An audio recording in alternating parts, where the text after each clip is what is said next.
वंदे श्री प्रभु सद्गुरुं गुणनिधिं सद्भक्तकल्पद्रुमं मंदानां शरणं शरण्यममलं नाथं त्वनाथाश्रयम् यत्सत्तावशगेन स्थावर भवो देहस्सुचेष्टान्वितः सोऽयं वो विदधातु वाञ्छितफलं माणिक्यकल्पद्रुमः। सदाशिवसमारम्भां शङ्कराचार्यमध्यमाम् अस्मदाचार्यपर्यन्तां वन्दे गुरुपरम्पराम्। इन शब्दों में प्रभु महाराज के चरणों में अनंत कोटि प्रणाम अर्पित करते हुए आज इस पौष पूर्णिमा के पावन अवसर पर आप सभी सद्भक्तों को संबोधित करते हुए मुझे विशेष प्रसन्नता की अनुभूति हो रही है। दत्त जयंती उत्सव के अवसर पर जो प्रवचन हुआ उसमें हमने ज्ञान की महत्ता क्या होती है और उस ज्ञान योग के अनुष्ठान का लाभ क्या है, इस विषय में विस्तार पूर्वक चर्चा की। समय के अभाव में कुछ बातें वहां छूट गई थी, रह गई थी, तो इसलिए आज हम इस बात पर विचार करेंगे कि ज्ञानी संसार में होने वाले दुख से किस प्रकार निपटता है। क्योंकि ऐसा है, संसार दुखमय है, यह निश्चित है, और वो दुख जो है ज्ञानी को भी होता है, अज्ञानी को भी होता है। जैसे आग है, आग का काम जलाना है, वो आग जो है ज्ञानी को भी जलाती है, अज्ञानी को भी जलाती है। जैसे ये आपका इलेक्ट्रिसिटी है, इसका शॉक जो है वो समान रूप से सबको लगता है, स्त्रियों को लगता है, पुरुषों को लगता है, हिंदू को, मुसलमान को, भारतीय को, पाकिस्तानी को, अंग्रेज को, सबको लगता है, ज्ञानी को, अज्ञानी को, सबको लगता है। किंतु ज्ञानी जो है उस शॉक को, उस दुख को किस तरह से पचा लेता है, ये देखने की बात है, विचार करने की बात है। भगवान ने गीता में एक स्थान पे कहा कि ब्रह्मण्याधाय कर्माणि संगम त्यक्त्वा करोति यः लिप्यते न स पापेन पद्मपत्रमिवाम्भसा। ये अत्यंत प्रसिद्ध ऐसा श्लोक है, और इसमें भगवान ने कमल के पत्ते का उदाहरण दिया है। पद्मपत्रम इव अंबसा, जिस प्रकार जल में रहते हुए भी कमल का पत्ता उस जल से भीगता नहीं है, उसी तरह से संसार में रहते हुए भी, संसार के सुख दुखों को भोगते हुए भी ज्ञानी जो है उससे प्रभावित नहीं होता। न स पापे न लिप्यते, वो उस पाप से लिप्त नहीं होता। क्यों नहीं होता? क्योंकि ब्रह्मण्याधाय कर्माणि, वो अपने सभी कर्मों को ब्रह्म को, परमात्मा को समर्पित कर देता है। और संगम त्यक्त्वा करोति यः, और आसक्ति से रहित होकर वो उस कर्म को करता है, इसलिए वो उस पाप से बद्ध नहीं होता। यहां भगवान ने पाप शब्द का प्रयोग किया है। पाप का क्यों? क्योंकि दुख का कारण पाप है। कारण का ही नाश कर रहे हैं भगवान। क्या है दुख? क्या है दुख? कार्य है और पाप उसका कारण है। जैसे कोई बीमारी होती, उस बीमारी का जो मूल, जैसे दवाइयां होती हैं, जैसे क्रोसिन है, बुखार आ गया तो आपने क्रोसिन ले ली, तो इलाज हुआ क्या? बुखार का नहीं हुआ।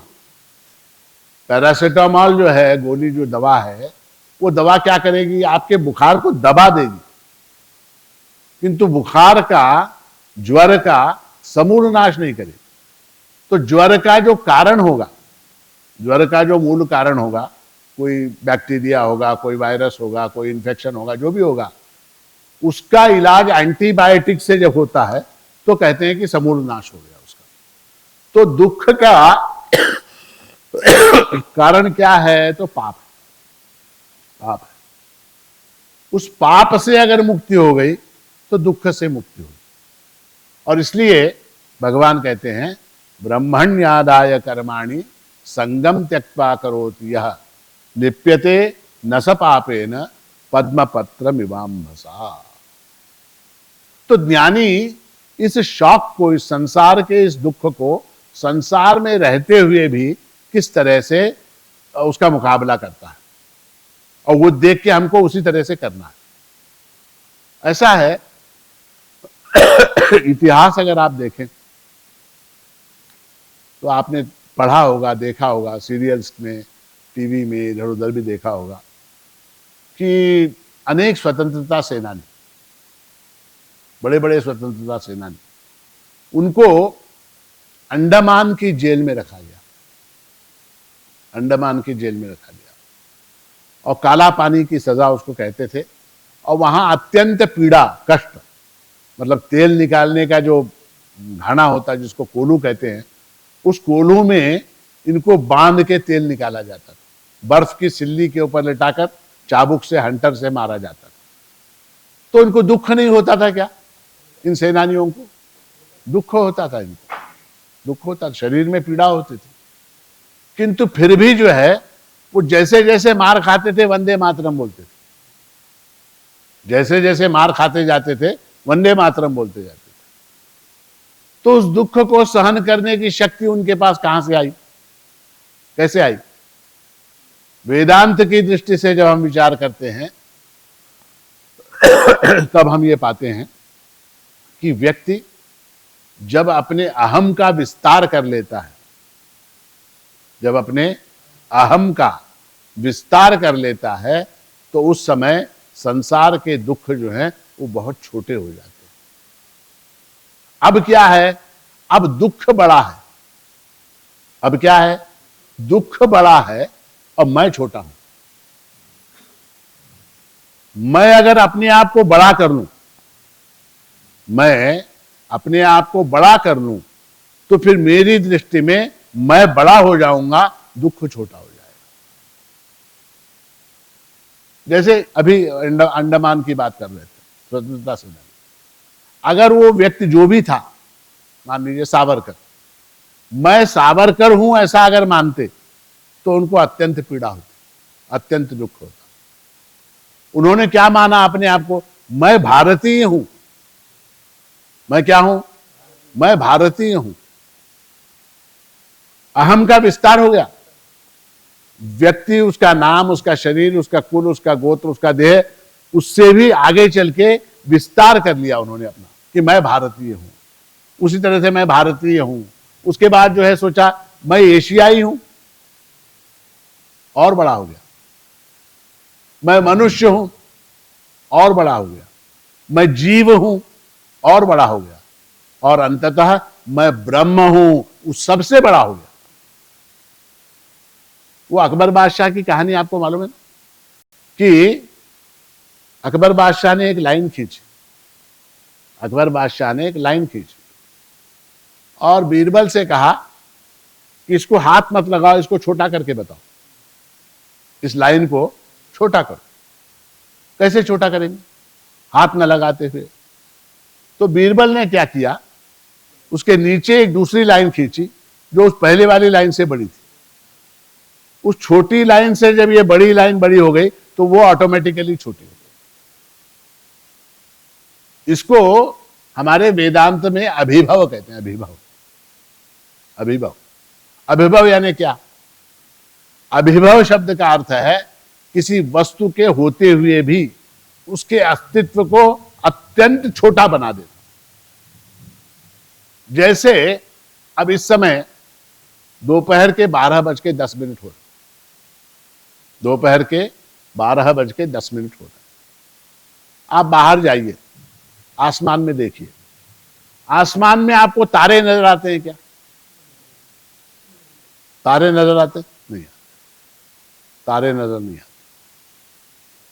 तो इसका मतलब इस समय वहां तारे नहीं है क्या? तारे हैं। नजर क्यों नहीं आ रहे?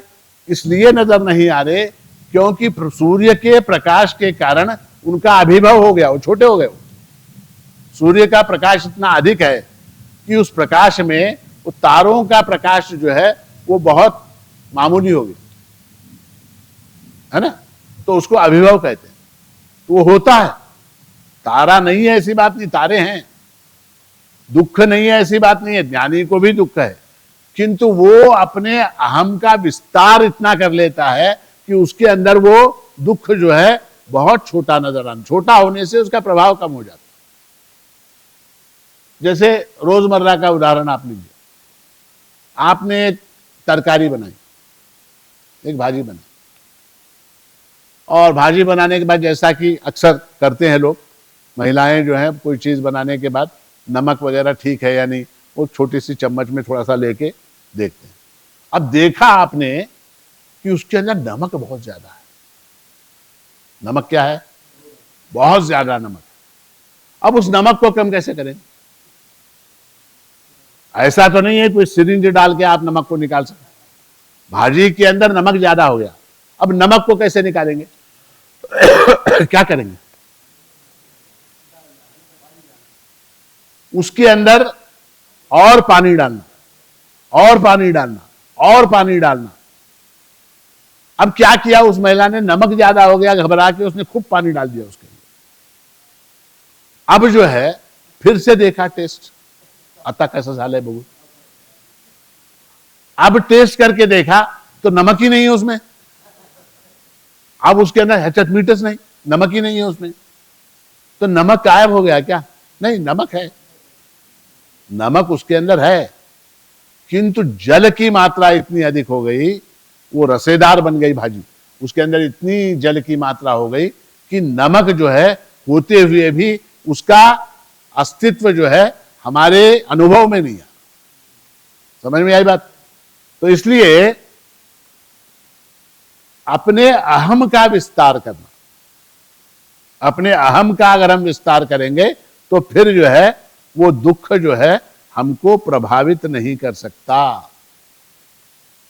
देखिए, शारीरिक दुख जो है ना वो संसार नहीं है। शरीर का दुख तो प्रत्येक को होता। रामकृष्ण परमहंस को गले का कैंसर था, ज्ञानी थे, गले का कैंसर। शरीर का दुख जो है ना वो संसार नहीं है। देखिए, उदाहरण देखिए कि शरीर का दुख एक बड़े आदमी को भी, परिवार के जो आप लोग बड़े हैं आपको होता, शरीर का दुख, बीमारी आ गई। छोटे बच्चे को भी होता, ज्वर जो है छोटे बच्चे को भी आता है और बड़े को भी आता है। बड़े को जब कोई परेशानी होती है, ज्वर ही आता है, मान लीजिए कोई मामूली बात होती है, शरीर की व्याधि आ जाती है, तो फिर उसके पीछे संसार लग जाता है। अब कौन से हॉस्पिटल में जाऊं, कौन से डॉक्टर को दिखाऊं, उसके इलाज का खर्चा कितना होगा, उसका इंश्योरेंस है क्या नहीं, हॉस्पिटल में एडमिट होना पड़ेगा क्या, हॉस्पिटल में एडमिट होऊंगा तो फिर यहाँ घर में कैसे चलेगा, फिर वहाँ क्या होगा, फिर वो क्या होगा, फिर पैसे कहाँ से आएंगे, फिर एक्सरे कहाँ करवाऊं, फिर वो सारी चीजें चालू हो जाती। बच्चे को बुखार आया, क्या हुआ? कुछ नहीं, शरीर की पीड़ा हुई, ठीक है, उसके पीछे संसार नहीं है, उसके पीछे संसार नहीं है। शरीर की पीड़ा का अर्थ संसार नहीं है। शरीर, मानसिक जो पीड़ा होती है उसका नाम संसार है। समझ में आ रही ना बात आपको? छोटे बच्चे को भी बुखार है, बड़े को भी बुखार है। बड़ा जो है उसके बाद उस बुखार से इतना ज्यादा परेशान नहीं है, हॉस्पिटलाइजेशन कैसे होगा, दवाई कैसे होगी, इंश्योरेंस का क्या होगा, डॉक्टर कौन सा होगा, पैसे कितने लगेंगे, क्या होगा, ये सारा हिसाब करता हूं, उसमें दुख है। छोटे बच्चों को क्या बुखार आ गया, बुखार आ गया, तो शरीर की पीड़ा, शरीर में होने वाली व्याधि, शरीर की पीड़ा जो है वो संसार नहीं है। मन में, बुद्धि में जो पीड़ा होती है उसका नाम संसार है, उसका नाम संसार है। तो अपने अहम का जब हम विस्तार करते हैं तो संसार का दुख जो है वो अपने आप कम हो जाता है, उसको कम करने की आवश्यकता नहीं है। संसार का दुख अपने आप कम होता है। और इसलिए हमारे वेदांत में ये कहा गया है कि पहला जो स्टेज है, पहली जो सीढ़ी है वो वर्ल्ड डिपेंडेंस। वर्ल्ड डिपेंडेंस यानी क्या? संसार के ऊपर निर्भर रहना, संसार के ऊपर निर्भर। दूसरा स्टेज क्या है? संसार के ऊपर निर्भर रह के हमने देख लिया, संसार के ऊपर निर्भर रह के हमने देख लिया, हमारे दुखों से हमको मुक्ति मिली क्या? नहीं मिली। जितने अधिक हम संसार के ऊपर निर्भर हुए उतना अधिक दुख होगा। तो इसका मतलब क्या हुआ? इसका मतलब यह हुआ कि जिस कंधे को हम सेफ समझ के उसके ऊपर अपना सिर टिका रहे थे वो कंधा ही कमजोर है, वो कंधा ही कमजोर है। अब क्या? World dependence to God dependence. अब क्या? अब हमारी जो निर्भरता है वो हमने संसार से हटा के ईश्वर के ऊपर कर दी, क्योंकि वो सर्वशक्तिमान है, ईश्वर के ऊपर कर दी। और उसके बाद अंततः हम ये पाते हैं कि वो ईश्वर अन्य कोई न होकर, कोई दूसरा न होकर, वो मेरे अंदर ही है। तो फिर क्या हो जाता है? फिर सेल्फ डिपेंडेंस हो जाता है। World dependence to God dependence to self dependence. तो ज्ञानी जो है वो सेल्फ डिपेंडेंट होता है। वो किसी अपने सुख के लिए न संसार के ऊपर निर्भर है न ईश्वर के ऊपर निर्भर है, वो अपने आप पर निर्भर है। World dependence to God dependence to self dependence. अब ये जो प्रक्रिया है वेदांत की, इसमें कितना समय लगेगा? अब हम इस समय संसार पर निर्भर हैं, हमको हमारी निर्भरता को संसार से हटाकर ईश्वर पर रखना है और ईश्वर से हटाकर अंततः स्वयं पर रखना है। तो इस सारी प्रक्रिया में समय कितना लगेगा, इसका भी विचार किया गया है। तो इसका ऐसा है कि केवल हमारे सनातन धर्म में हमको बहुत समय है।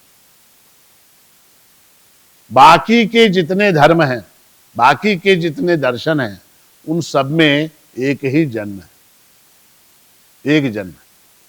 उस एक जन्म में अगर कुछ हुआ हुआ, नहीं हुआ तो गए। हमारे पास ऐसा है कि सुविधा है, इस जन्म में जो किया वो अगर यहां पूरा नहीं हुआ तो अगले जन्म में कर सकते हैं। अगले जन्म में किया, वहां पूरा नहीं हुआ, उससे अगले जन्म, कब तक? अनंत अनंत जन्मों तक कर सकते हैं। और जितना पुण्य हम यहां करते हैं, जितना ज्ञान हम यहां प्राप्त करते हैं, जितनी साधना हम यहां करते हैं, वो सारा का सारा कैरी फॉरवर्ड होता, नष्ट कुछ नहीं होता, नष्ट नहीं होता। जैसे बैंक है आपका, तो बैंक में 31 दिसंबर 2024 को जो आपका बैलेंस था, ध्यान से सुनिए, 31 दिसंबर 2024 के दिन आपका जो भी बैलेंस था, डेबिट क्रेडिट जो भी था, वो 1 जनवरी को फिर क्या? कैरी फॉरवर्ड हो गया, ब्रॉड फॉरवर्ड हो गया। जो वहां बैलेंस था वो यहां पर फिर आ गया। उसी तरह से हमारे सनातन धर्म में क्या है कि हम जो भी पुण्य कर्म करते हैं, जो भी ज्ञानार्जन करते हैं, जो भी साधना करते हैं, जो भी उपासना करते हैं, वो अगर इस जन्म में पूर्ण न हो तो वो अगले जन्म में कैरी फॉरवर्ड हो जाता है। ये लाभ है सनातन का। और इसलिए भगवान कहते हैं ब्रह्मण्याधाय। आधाय यानी क्या? आधाय यानी समर्पित करना, ब्रह्म को समर्पित करना। ब्रह्मण्याधाय सर्वाणि कर्माणि, जितने कर्म हैं वो सब ईश्वर को समर्पित कर दो। दुख से मुक्त होने का, पाप से मुक्त होने का सबसे सरल उपाय क्या? तो पाप, दुख का कारण पाप, पाप का कारण कर्म। समझ में आ रही बात आपको? दुख का कारण पाप, पाप का कारण कर्म। अब क्या? इन कर्मों को ही समर्पित कर दो। न रहेगा बांस न बजेगी बांसुरी, कर्मों को ही समर्पित कर दो। कौन से कर्मों को? सकाम कर्मों को, निष्काम कर्मों को, दोनों को समर्पित कर दो। उससे क्या होगा? उससे क्या होगा?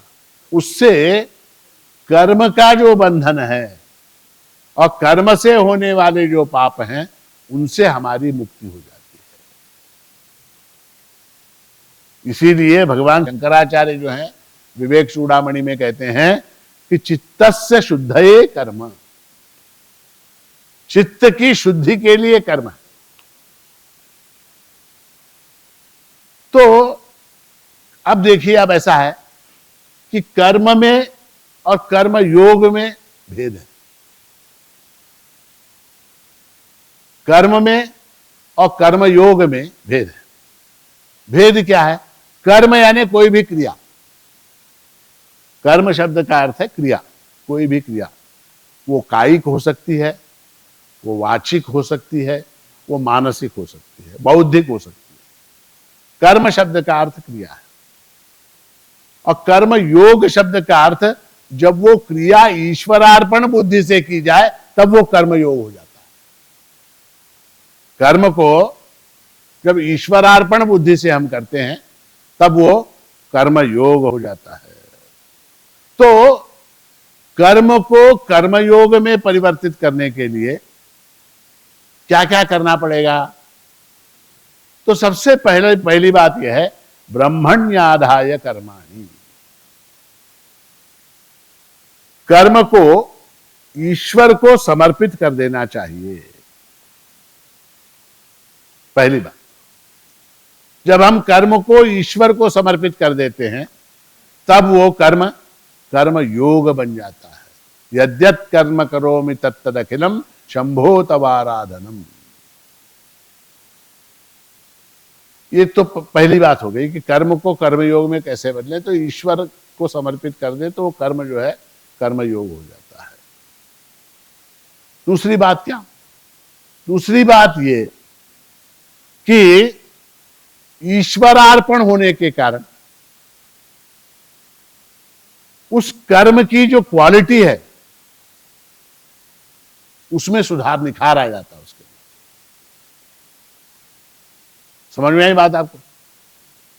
मान लीजिए आप जो हैं प्रभु के लिए कुछ मिठाई लेके जा रहे, पेड़ा लेके जा रहे, फल लेके जा रहे। किस तरह का फल लेके जाएंगे आप? जो सबसे उत्तम क्वालिटी का होगा, जो सबसे सुंदर होगा, जो सबसे अच्छा होगा, ऐसा ही फल लेके जाएंगे। ऐसा तो नहीं है कि सड़ा हुआ फल लेके, सड़ा हुआ फल लेके जाएंगे कि आप प्रभु मंदिर में? नहीं लेके जाएंगे। क्वालिटी जो है उस कर्म की, एकदम से उसके अंदर परिवर्तन आ जाता है। तो पहली बात, ईश्वरार्पण बुद्धि से कर्म होना चाहिए। और चूंकि वो ईश्वरार्पण बुद्धि से हो रहा है इसलिए उस कर्म की क्वालिटी जो है वो अपने आप जो है उत्तम हो जाती है। तीसरी बात क्या? तीसरी बात ये कि परमात्मा का स्मरण होने से वो कर्म जो है पूजा में बदल जाता है। कोई भी कर्म, वहां पर ईश्वर का संबंध आ जाने के कारण वो आपका कर्म जो है पूजा में परिवर्तित हो जाता है। फिर क्या हुआ? फिर वो कर्म कर्म नहीं रहता, फिर वो कर्म योग बन जाता है। शिव मानस पूजा में भगवान शंकराचार्य कहते हैं, आत्मा त्वं गिरिजा मति सहचरा प्राणा शरीरम ग्रहम पूजा वै विषयोपभोग रचना निद्रा समाधि स्थिति संचार पदयो प्रदक्षिण विधि स्तोत्राणि सर्वा गिरो यद्यत् कर्म करोमि तत्तदखिलम शंभो तवाराधनम। इतना सुंदर वर्णन किया भगवान शंकराचार्य ने। आत्मा त्वम, हे शंभो, हे शिव, तुम मेरी आत्मा हो, तुम मेरी आत्मा हो। गिरिजामति ही, और पार्वती कौन? अब यहां शंभु तो आ गया, शंकर आ गया, पार्वती कौन? गिरिजामति ही, मेरी बुद्धि जो है वो पार्वती है। सहचरा प्राणाः, अब भगवान शिव अकेले तो आते नहीं, उनके साथ भूतगण होते हैं, उनके गण है साथ में। अब वो सहचर कौन? प्राणाः, ये प्राण जो है वो तुम्हारे सहचर है।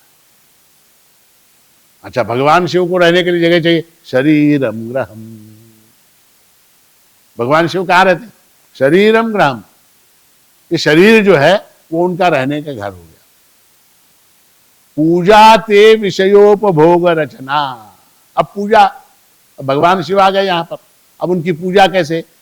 तो विषयोपभोग रचना जो है, हम जो अनेक विषयों का शब्द स्पर्श रूप रस गंध इत्यादि विषयों का सेवन करते हैं, वो क्या है? वो तुम्हारी पूजा है। किसकी? उस आत्मा की जो भगवान शंकर के रूप में है। तो विषयों का सेवन जो है यहां क्या हो गया? वो पूजा में परिवर्तित हो गया। विषय भोग नहीं है, वो विषय भोग नहीं है, वो विषय जो है पूजा हो गया। और फिर क्या? निद्रा समाधि स्थिति, और जो निद्रा है मेरी वो क्या है? वो समाधि की अवस्था है। संचार पदयो प्रदक्षिण विधि, और पैरों से मैं जो संचार करता हूं, मैं चलता हूं फिरता हूं, वो क्या है? वो तुम्हारी प्रदक्षिणा है, वो तुम्हारी प्रदक्षिणा है। और स्तोत्राणि सर्वा गिरो, और जो जो बोलता हूं मैं वो सब क्या है?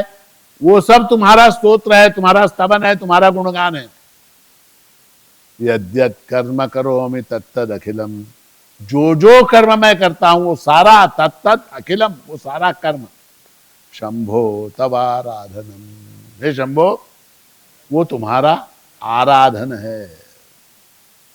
इस भाव के साथ जब हम कर्म करते हैं तब वो कर्म जो है कर्म नहीं रहता, वो कर्म योग हो जाता है।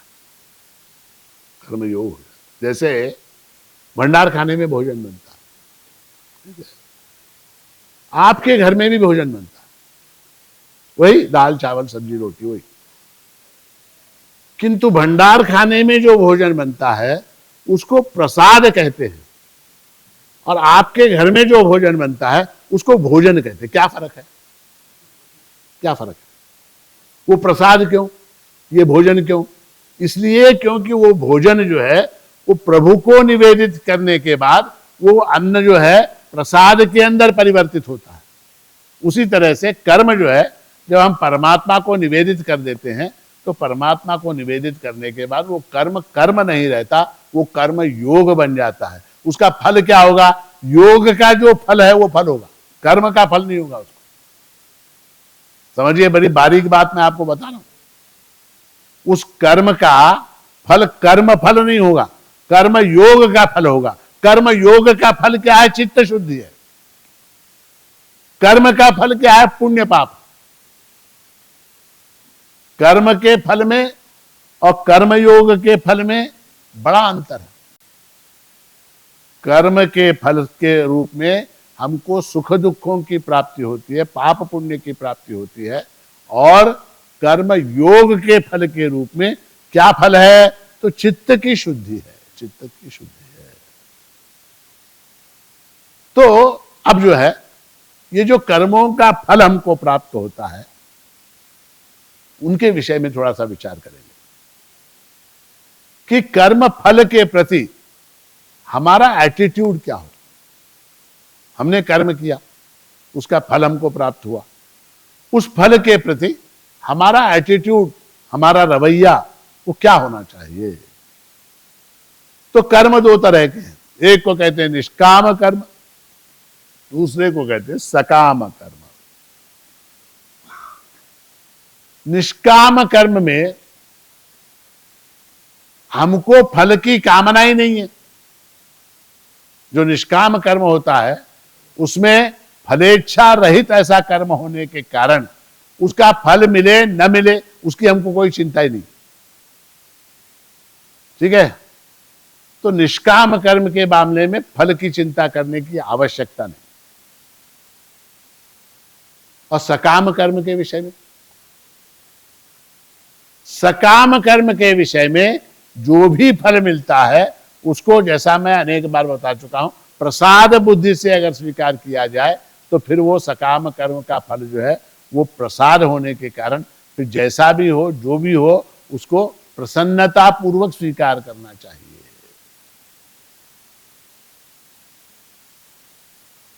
अब वो जो सकाम कर्म का फल है, मैंने कहा कि वो ईश्वर प्रसाद बुद्धि से स्वीकार करना चाहिए। तो प्रसाद बुद्धि से क्यों स्वीकार करना चाहिए? तो इसलिए स्वीकार करना चाहिए क्योंकि वो ईश्वर जो है वो सर्वज्ञ है। ईश्वर क्या है? सर्वज्ञ। सर्वज्ञ होने के कारण किसको क्या देना है, कब देना है, कितना देना है, किस तरह से देना है, किस पद्धति से देना है या नहीं देना है, कर्तुम अकर्तुम अन्यथा कर्तुम, ये सारा निर्णय जो है वो स्वयं हमसे अच्छी तरह से जानता है, हमसे अच्छी तरह से। और इससे पहले मैं शायद कभी बता चुका हूं आपको कि ईश्वर की जो योजना होती है वो बहुत बड़ा ग्रैंड मास्टर प्लान होता है, हमारी समझ में नहीं आता। जैसे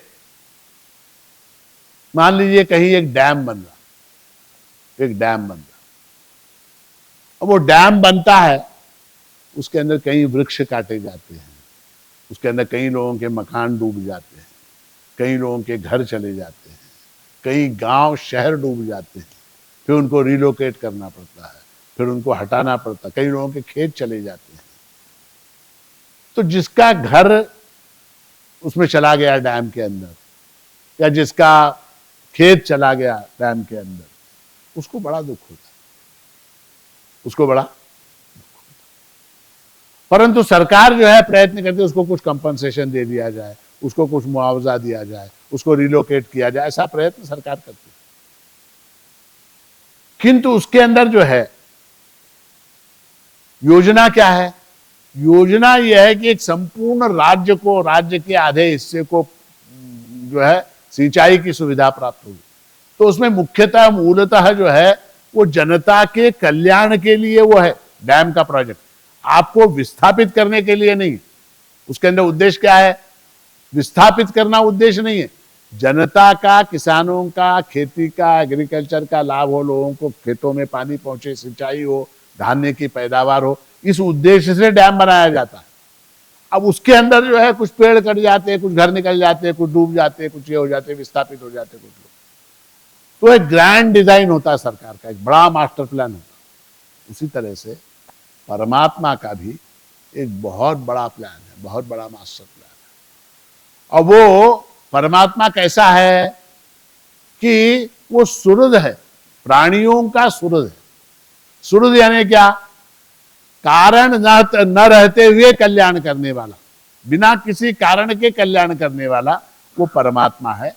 और इसलिए जो है जब वो आपको कहीं भी विस्थापित कर देता है, कहीं कुछ थोड़ा सा दुख दे देता है, कहीं कुछ थोड़ा सा आपके मन के मुताबिक नहीं होता, तो उस समय ये विचार करना चाहिए कि ये उस परमात्मा की बड़ी योजना के अंतर्गत ये मुझको ये कष्ट सहन करना पड़ रहा है।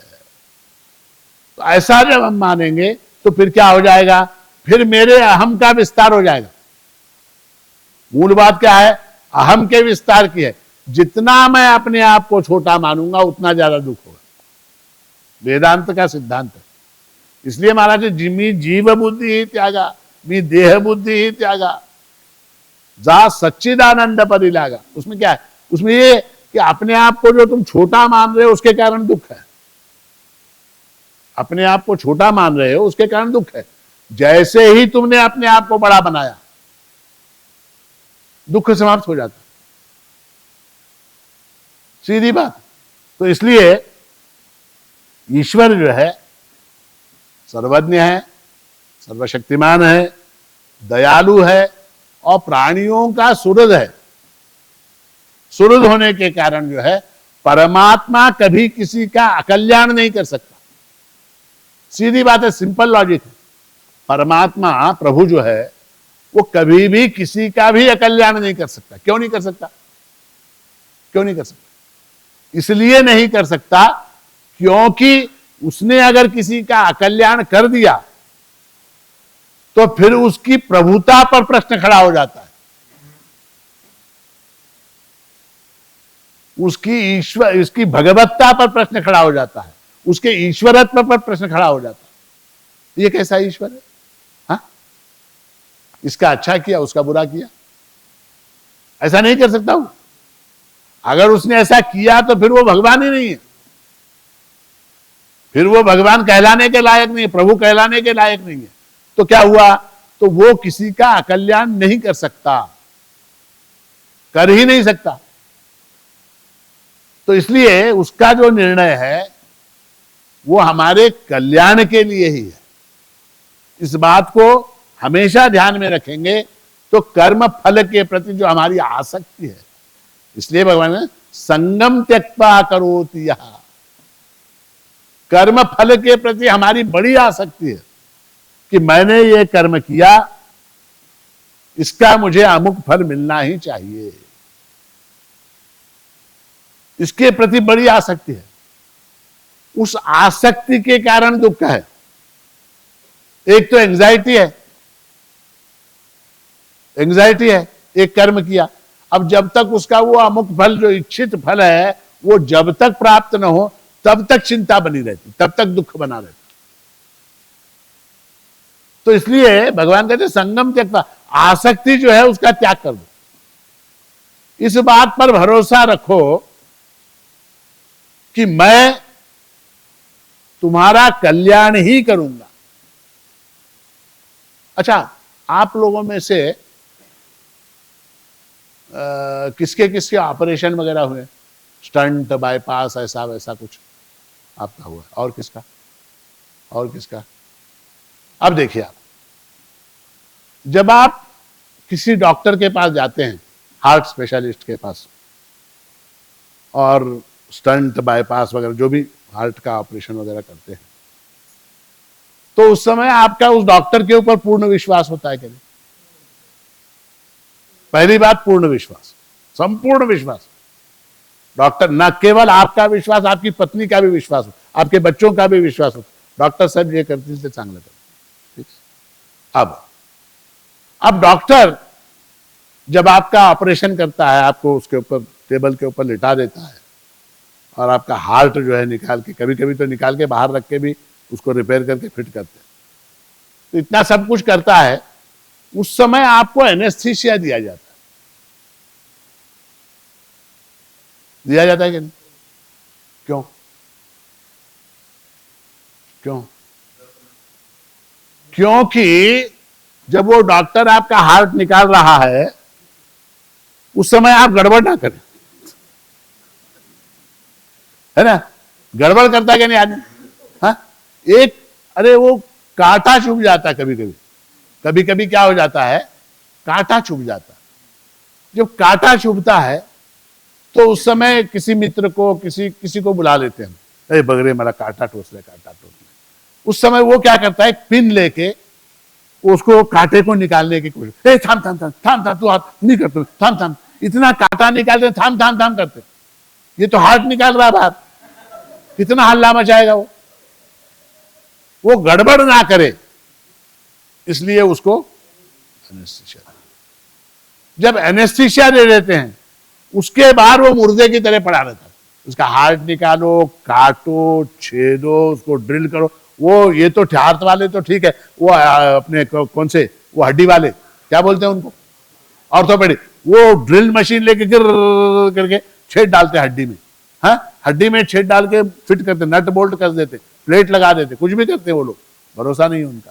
तो इतना सब जब करते हैं, इतना सब जब करते हैं, तो करते समय आदमी अगर गड़बड़ करेगा तो बताइए आप, तसं का कर डॉक्टर, तसं का हार्ट ऐसा बोलेगा तो गड़बड़ हो जाएगी।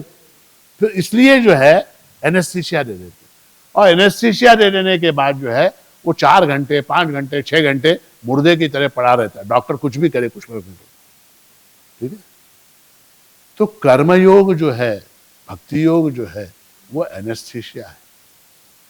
वो एनेस्थीसिया ले लो आप, उसके बाद परमात्मा आपको कुछ भी करे कोई फर्क नहीं पड़ेगा, कोई फर्क नहीं पड़ेगा।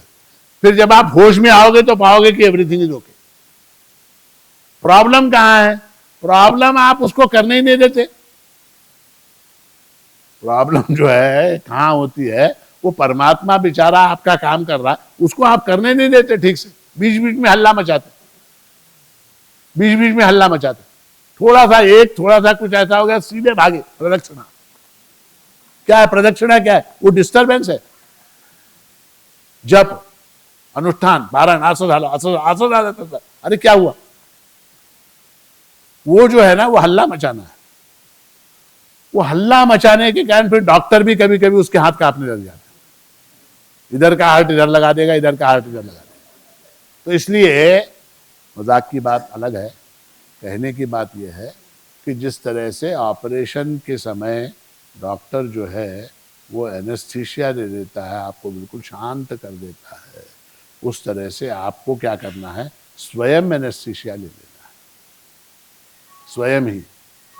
उस एनेस्थीसिया का नाम भक्ति है, उस एनेस्थीसिया का नाम भक्ति है। और उसमें क्या है, उसके अंदर संपूर्ण विश्वास है। आपने अपने आप को हवाले कर दिया, टेबल के ऊपर लेट गए नंगे, टेबल के ऊपर डॉक्टर आपके कपड़े फिपड़े सब निकाल के फेंक के हरे रंग का वो एक चोगा पहना के आपको लिटा देता वहां पर, और उसके बाद उसके मन में जैसा आता वैसा करता। वो आपका हार्ट निकाल के रख के इधर थोड़ी देर कॉफी पीता, उसके बाद फिर आके लगता गाना सुनता हूं। ऑपरेशन, बहुत से डॉक्टर लोग गाना सुनते ऑपरेशन के समय, म्यूजिक लगाते वक्त, आपको सुनाई नहीं देता। तो भक्ति का जो एनेस्थीसिया है वो अगर ले लिया जाए तो संसार के सारे जितनी ऑपरेशन है वो पेनलेस हो जाती है। हम दुख से मुक्ति की बात कर रहे थे, और इसलिए भगवान कहते हैं संगम त्यक्त्वा। अब वो डॉक्टर क्या करेगा, हार्ट को कौन से नंबर की चाकू से काटेगा, कौन से नंबर की सुई से सिएगा, इसकी चिंता तुम मत करो भाई, तुम क्यों कर रहे हो? संगम त्यक्त्वा करोति यः लिप्यते न स पापेन। वो जो ऐसा कर्मयोगी है वो पाप से लिप्त नहीं होता। पाप से लिप्त नहीं होता यानी क्या? उस कर्म का फल उसको चिपकता ही नहीं। कैसे नहीं चिपकता? पद्मपत्रमिवाम्भसा। जिस प्रकार जल में रहते हुए भी, आपने कमल का पत्ता देखा?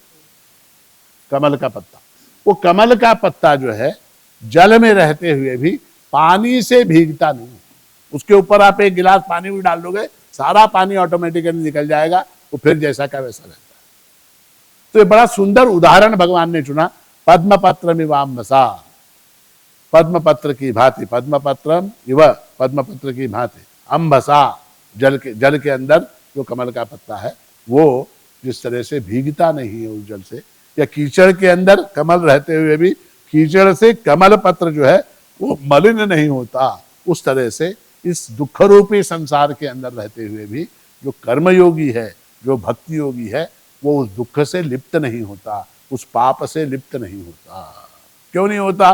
क्योंकि उसने अपने अहम का विस्तार कर दिया। मेन बात जो है वो अहम का विस्तार है। तरकारी के अंदर, भाजी के अंदर नमक ज्यादा हो गया तो नमक को कम कैसे करें, तो पानी डालना पड़ता है। उसी तरह से हम अपने आप को हम बहुत छोटा समझते हैं, बहुत छोटा, बहुत छोटा। इस शरीर के अंदर इतना सा ऐसा समझ नहीं है। शरीर से बाहर भी हम हैं,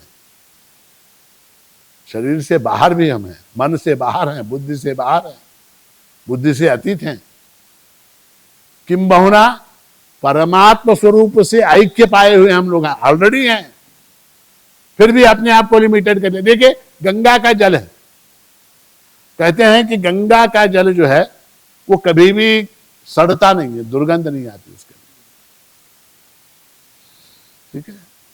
किंतु उसको अगर आपने सीमित कर दिया, नदी के बहते हुए जल को आपने मान लीजिए एक छोटा सा गड्ढा नदी के किनारे बना दिया, वहां पर एक छोटा सा अलग से बना दिया, थोड़े दिनों बाद क्या हो जाएगा, उस जल में दुर्गंध आएगी। फिर आपने उसको खोल दिया, वो नदी के अंदर मिल गया, कहां गई दुर्गंध। तो समष्टि के साथ जब हम तादात्म्य करते हैं, समष्टि टोटल के साथ, समष्टि के साथ जब हम तादात्म्य करते हैं तो हमारे दुख का अभिभव होता है। ये नया शब्द अभिभव हो जाता है। दुख रहता है, उसकी अनुभूति नहीं होती। तो इस तरह से ज्ञानी जो है वो उस दुख का मुकाबला इस तरह से करता है। इसलिए आप देखेंगे कि अनेक बड़े बड़े ज्ञानियों को शरीर में अनेक व्याधियां होते हुए भी उनके आनंद में कोई फर्क नहीं पड़ता। सीधी सी बात है, जैसे हमारा इलेक्ट्रिशियन है, वो वायर को हाथ लगाता है, क्या करता है, ग्लव्स पहनता है, रबड़ के ग्लव्स पहनता है। रबड़ के ग्लव्स पहन लेके आप उसके अंदर हाथ डालो, कुछ भी करो, कुछ भी काम करो, कोई शॉक नहीं लगेगा। वो रबड़ का ग्लव क्या है, वो ज्ञान है, वो ज्ञान है। वो ज्ञान की प्राप्ति कैसे होगी, तो भक्ति से होगी। भक्ति की प्राप्ति कैसे होगी, कर्म योग से होगी। तो इसलिए जो है भगवान क्या कहते हैं, ब्रह्मण्यादाय कर्माणि संगम त्यक्त्वा करोति यः लिप्यते न स पापेन पद्मपत्रमिवाम्भसा। तो ये आज का जो विषय था उसको हम यहीं समाप्त करते हैं। आप सबको प्रभु महाराज जो है पद्मपत्रमिवाम्भसा ऐसी बुद्धि जो है इस दुख रूपी संसार में रहते हुए भी सुखी रहने का जो उपाय है वो आपको जो है प्रभु परमात्मा प्रदान करे। आप सबका कल्याण हो, आप सबका शुभ हो, आप सबका मंगल हो, ऐसा आशीर्वाद देते हुए मेरी वाणी को विराम देता हूँ।